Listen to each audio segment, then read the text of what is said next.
السلام علیکم بابرابان خواتین و حضرات، گزشتہ روز سٹی 42 پہ میرا ایک انٹرویو نشر ہوا اور اس کو ایک بہت بڑی تعداد اس وقت دیکھ رہی ہے، اور اس انٹرویو کو لے کے پھر لاہور کے ایک شخصیت ہیں، ان کا اپنا چینل ہے، انہوں نے بھی گفتگو کی، بلکہ گفتگو کیا کی، ایک پورے کا پورا پروگرام میری گفتگو کو لے کے کر دیا۔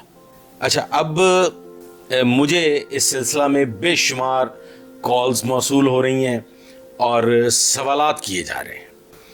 میں فرداً تمام لوگوں کے سوالات کا جواب دوں یہ شاید ممکن نہیں، اور میں یہ سمجھتا ہوں کہ جو سوالات جنم لے رہے ہیں ان کا مختصراً آن ایئر جواب دے دیا جائے اور ان کو تھوڑا ایلیبریٹ کر دیا جائے، تھوڑا کھل کے بیان کر دیا جائے، تاکہ اگر کوئی شکوک و شبہات موجود ہیں تو وہ دور ہو جائیں۔ سب سے پہلی بات تو یہ کہ یہ جو گفتگو، یہ جو تمہید تھی، یہ تھی تیفی بٹ، بالاج اور انڈر ورلڈ کے متعلق۔ اس میں آپ سب لوگ جانتے ہیں کہ قتل ہوئے، اور یہ جو سلسلہ ہے یہ پچھلے 20-22 سال سے جاری ہے، اور یہ شاید دم نہیں توڑ رہا۔ اس کی بہت سی وجوہات ہیں۔ اچھا خواتین و حضرات، آپ کو یاد ہوگا کہ میں نے اپنی اول کی گفتگو میں، جب میں نے اپنا چینل شروع کیا تو کہا تھا کہ میں بولوں گا، میں بولنا چاہتا ہوں، مجھے آپ لوگوں کی سپورٹ کی ضرورت ہے، مجھے آپ لوگوں کی طرف سے وہ پاور چاہیے جو بولنے میں میری مدد کر سکے۔ لیکن میں نے دیکھا کہ ہم لوگوں کا جو سلسلہ ہے وہ کسی اور طرف جڑا ہوا ہے، اور ہم چرب زبانی اور دروغ گوئی، کھلواڑ کو دیکھنا پسند کرتے ہیں، حقیقت کی طرف ہم شاید جانا پسند ہی نہیں کرتے۔ شاہد چودھری صاحب نے میری اس گفتگو کے سلسلہ میں طاہر عالم صاحب کو ڈسکس کیا، رانا منیر احمد صاحب کو ڈسکس کیا۔ سب سے پہلے تو میں یہ کلیئر کرنا چاہتا ہوں، اور یہ میں تمام عوام الناس تک بات پہنچا دینا چاہتا ہوں کہ ہم اس دور کے پولیس آفیسرز ہیں کہ جنہوں نے ٹیکنالوجی انٹروڈیوس کی۔ ہم اس دور کے پولیس آفیسرز ہیں کہ جن کے پاس 90s میں کمپیوٹرز ہوا کرتے تھے۔ ہم وہ پولیس آفیسرز ہیں جنہوں نے اپنی اول کی ملازمت میں سکینرز استعمال کیے۔ ہم وہ پولیس آفیسرز ہیں جو اپنی اول کی ملازمت میں CDRs پہ کام کیا کرتے تھے۔ میں یہ سمجھتا ہوں کہ آج تو گنتی کے چند پولیس آفیسرز ایسے ہیں جو ٹیکنالوجی کا مثبت استعمال کرنا جانتے ہیں۔ جس حد تک ہم ٹیکنالوجی کو سمجھتے تھے، ہم نے اپنی فزیکل ایکسپرٹیز اور ٹیکنالوجی کو ملا کے استعمال کیا۔ ہم لوگوں کی ایک چھت سے 3 کلومیٹر کے فاصلے طے کر کے گیجٹس انسٹال کرتے رہے، اور ہم نے اس زمانے میں انجینئرس، IT کے اور ٹیکنالوجی کے اور جو الیکٹرانکس کو سمجھنے والے لوگ تھے، ان کو اپنی رائے دے کے، اپنی ضرورت بیان کر کے ایسے گیجٹس تیار کروائے تھے جو آج جدید دور میں اسپائنگ کے لیے استعمال ہوتے ہیں۔ تو یہ تو میں کلیئر کر دوں کہ طاہر عالم خان صاحب نے ماسٹرز کیا ہوا ہے، میں گریجویٹ ہوں، رانا منیر احمد صاحب بھی گریجویٹ ہیں، میں گورنمنٹ کالج سے میں نے اپنی گریجویشن کی۔ طاہر عالم خان جو ہے وہ پنجاب یونیورسٹی کے شعبہ جرنلزم سے منسلک رہے۔ تو ہم سب لوگوں نے 2-4 کتابیں پڑھنے کے بعد پولیس سروس کا آغاز کیا تھا، اور میں نہیں سمجھتا کہ طاہر عالم خان صاحب جیسے زیرک پولیس آفیسر آج جو ہے وہ پرانے ہو چکے ہیں۔